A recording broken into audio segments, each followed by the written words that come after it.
Our pressure group, Action Society, has called on the government to empower civil society organizations to assist in addressing the inefficiencies in DNA testing in sexual violence cases.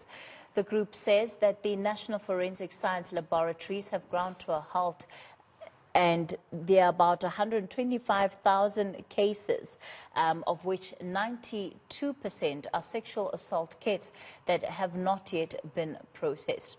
Action Society says this has resulted in rapists roaming free. We're now joined by Deline Gous, who is the spokesperson of the group. Deline, good evening, and thank you so much for your time. One of the reasons that has been put before Parliament to try and explain why this delay is taking place in the first place has been the issue of budget cuts and the fact that there isn't enough money to fund all of this DNA analysis that needs to be taking place. Do you think that that's a good enough excuse or a good enough reason, given the kind of criminal matters that are being stalled? Thank you and good evening. We do believe that budget cuts probably does have some impact, but we also believe that it's time to clean up offices and get rid of ineffective officials, and also that legislation on procurement and employment should no longer affect the lives of vulnerable citizens. We believe that this backlog has come for some time and that they should have acted quite faster before letting it get to this amount of backlogs. Deline, is there any way of telling perhaps what the oldest DNA sample on this list, how old that could potentially be? I do not have that information with me now, but we do know that 92% of the 125 cases that are backlogged are sexual assault kits. That is 92% of cases where children, women, or even people with disabilities, even older citizens, are left to deal with this trauma and a prolonged court case, and they have to deal with more trauma because of this backlog.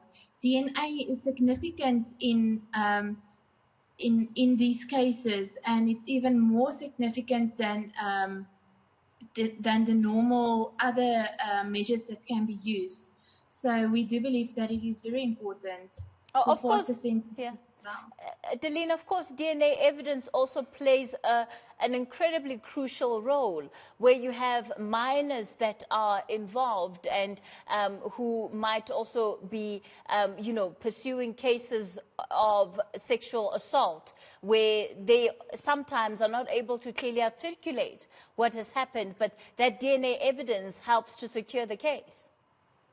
Definitely, and you can think for yourself, in the case of minors or people with disabilities or even older persons, that when they can't properly communicate what has happened, DNA profiling is one of the most successful prosecutorial tools to identify rapists and violence criminals. And we do believe, it is one of the most successful tools, especially in all the cases against children and people with disabilities as well as older persons. So it is very important, and it's even more important than just communicating what happened. Do you believe that this delay is sabotaging some of the cases that are currently before court? Definitely. We really believe that these people are also holding back and not reporting the cases because they are of a fear that the case will not be solved. We even have people that just have no faith in the system anymore. Extensive lawsuits make it worse. So yes, it's definitely affecting cases, and it needs to be resolved.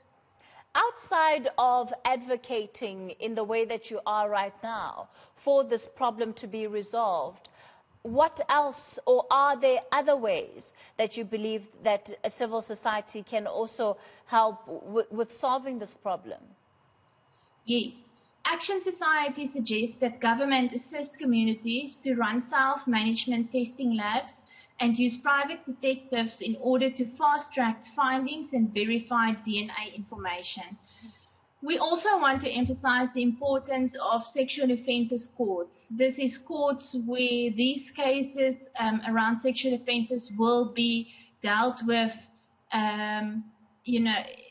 separately and with the necessary tools and measurements that needs to be there.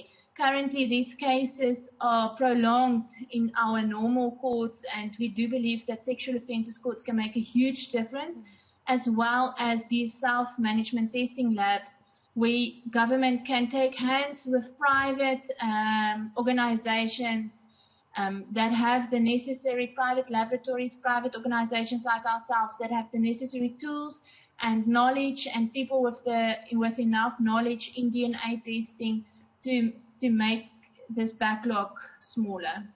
When it comes to decentralization, how would that then be managed? Because I imagine that there would also be some administrative issues between private testing versus what should ultimately be ending up on the national and governmental database. Yes, obviously there's a lot of ways to deal with it, but Action Society is working on a detailed plan to suggest how it can be dealt with in different cases, how different cases can be handled, how private detectives as well as private laboratories can be utilized, and how all the statistics can come together on one system to make it effective. All right, let's leave it there for tonight. That was the spokesperson for Action Society, Delene Gous. Such an important story, and so many cases being left hanging as a result of the absence of DNA testing results there.